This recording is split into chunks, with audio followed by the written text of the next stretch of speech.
Welcome to Luca is a Billionaire, where the only thing I invest in is your answers. You begin by enabling Apple Cash and Wallet. Tap the Apple Cash card and follow prompts. You'll verify your Apple ID and enable Face ID or Touch ID so payments are secure. Next, link a bank account or debit card if you plan to transfer funds out. This is optional for sending and receiving.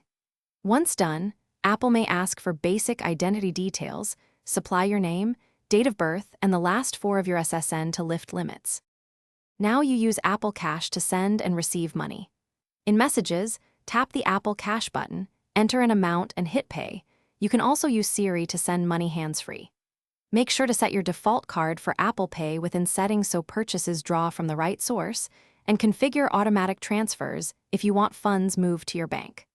For bank transfers, choose Instant for a small fee or the free 1 to 3 business day option, depending on urgency. To finish, review transactions and balances in Wallet and adjust your send/receive limits if necessary. This helps control spending and compliance.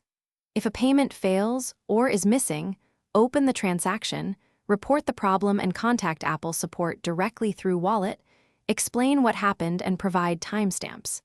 Make sure your device OS is up to date and two-factor authentication is on. These steps reduce errors.